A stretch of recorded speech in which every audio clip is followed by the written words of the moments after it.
So now let's take a look at an alternate approach. I'm going to go ahead and move over to this other horn, and we'll use Spotlight now to take a swatch of this texture and then apply it to the character's horn. So let's zoom in a bit here. Now, one of the nice things about Spotlight is that it's independent of the document size, so I could actually come down here and half size my document just because it's responding rather slowly. ZBrush is. So this will actually probably increase the interactivity just by downsizing that document. So if I zoom in on the horn here, now go to the texture menu, import,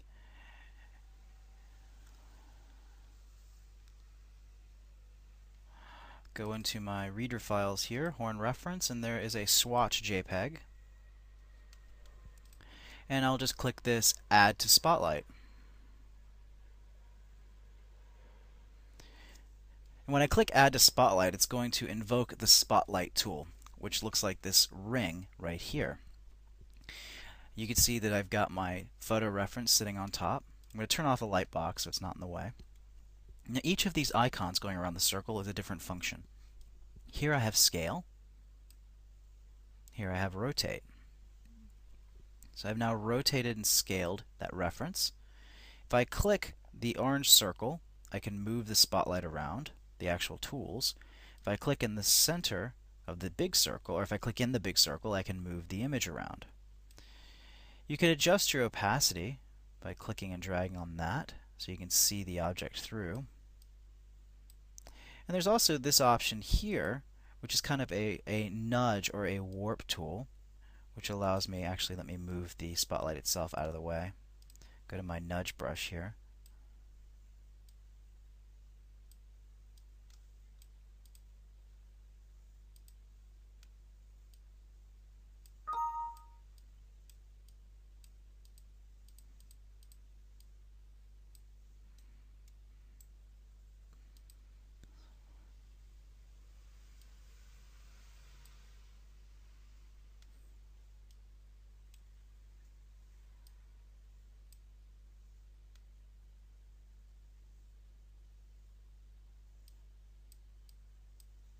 Let me turn up my opacity a bit so we can see what we're doing.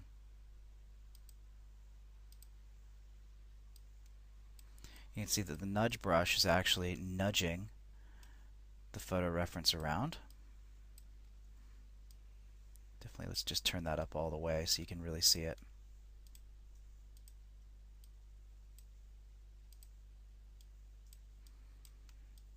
So it's sort of like the warp or the liquify tool, but honestly I actually find this to be not quite as easy to use as liquify and warp. But it's worth noting that it's there. And you just access that by clicking the nudge button here. You can nudge your stuff around. So I'm going to come back over here, dial back my opacity. I'm going to place, I'm going to place this bit of photo reference, scale it up,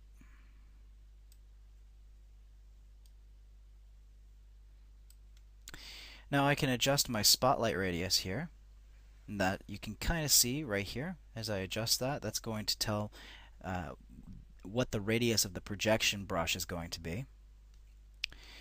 Now what I'll need to do is press the Z as in Zelda key, and that'll take me into projection mode. Make sure that RGB is on, Z-add is off. I'll turn off my alpha. Let ZBrush think about bringing the alpha menu up. There we go. Now if I click and drag, you can see that I'm painting that reference through. And I've got X symmetry turned on here so you can see that it's projecting it over on the opposite side as well. So if I rotate around, let's say I want to move this guy over this way. Press the Z key, brings my spotlight back. Zoom into our character here. Pressing Z brings me in and out of spotlight, by the way. So if I zoom into that horn again, press Z. Now I can move. Dial back the opacity. Scale this down a little bit. Maybe rotate it a bit. Move it up. Go back into Z mode, and now I can start painting that texture. right through there. You can see that it doesn't lose the same level of resolution that you lose using ZAppLink. And the reason for that is because it's not dealing with the document resolution. It's just going directly onto the object. There is still a drop in resolution, though, just as a result of how dense the geometry is on the horns themselves. And it is nice that you are able to actually mirror the effect across. Let's zoom in here. Go into Z, press Z, move that reference over, and let's scale it up a little bit, and then paint that down there.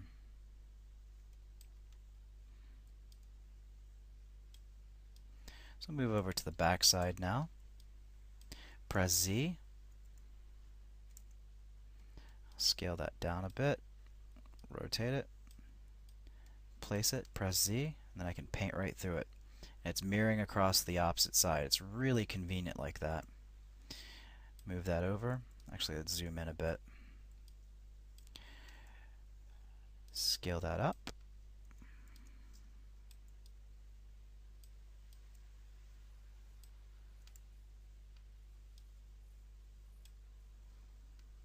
Maybe I want to go to nudge here. And I can turn up my draw size on nudge just by using the draw size here.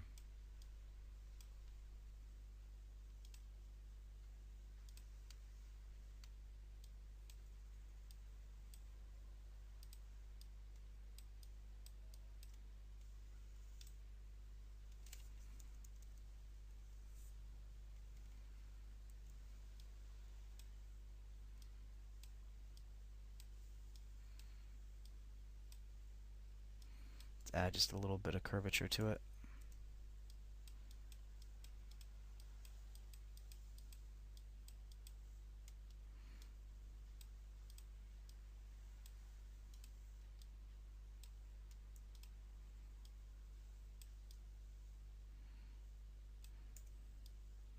There, we can paint that down. And then we can do it on the bottom side as well. I'll zoom right into that horn.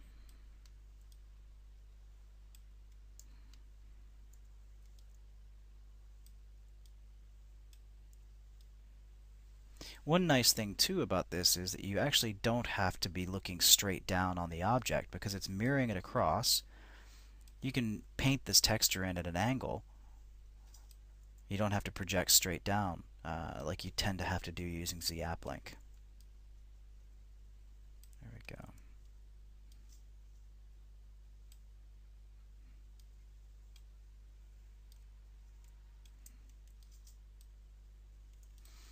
Now I've just cleared that mask out. And there we go. We've very quickly gone in and applied some texture using Spotlight. And if I wanted to add different textures in here, I can very easily do that. I'll just go to Import, and I can grab, another sample. Like say I want to grab this sample here. It brings it right into the light, or it brings it right into Spotlight. I can scale it down. So let's say I want to go back to my mask here. There we go. Zoom into the top of that horn, and maybe I want to get that nice craggy texture up here on the top. Let's rotate this. Scale it up a bit. And then paint that down.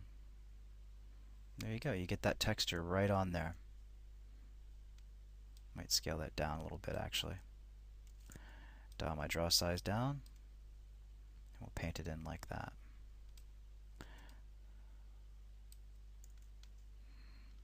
Rotate that sample. Move it down here. Scale it up just a little bit.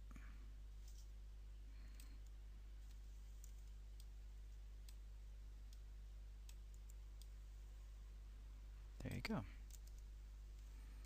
So you can see it's very, very easy to go in and just project through, paint through to images directly onto your model using this tool.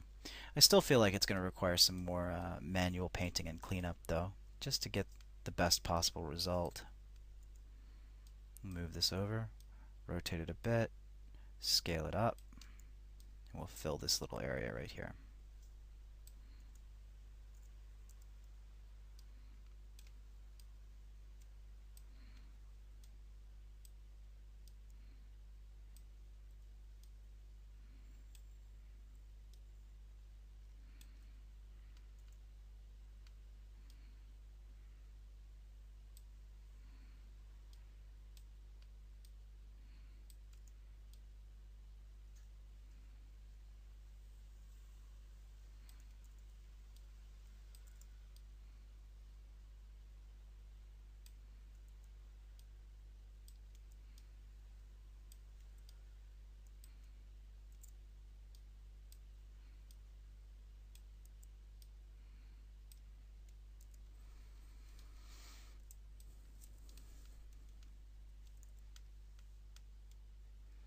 So there you go.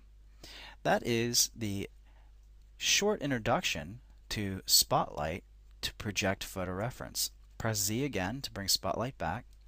Remember, all of these options here going around the circle, these are all just different modes that you can use. There's rotate, there's scale. You can pin the spotlight.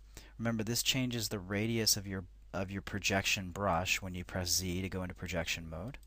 You can adjust your opacity, your fade. You can tile your different images that you have here in Spotlight, because I've got two different samples now. The front and back just controls where it's sitting. For example, if this one I want to be in front of the image behind it, or I can put it behind the image behind it. I can press delete to delete an image from the spotlight.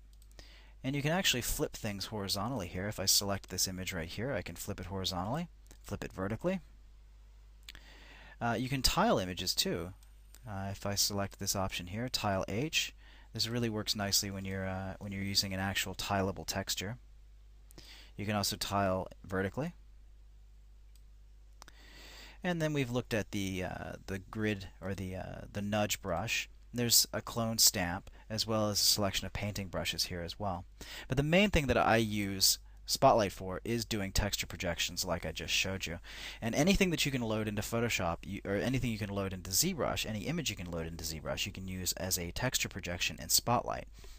And again, I think the biggest power of Spotlight is that it's independent of the document res. It does give you a higher resolution result most of the time.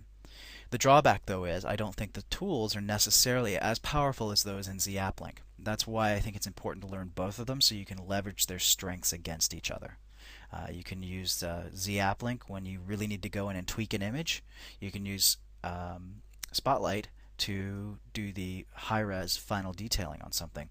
Or you can manipulate your images as you need them in Photoshop and then bring them into ZBrush and use them, or bring them into Spotlight and use them.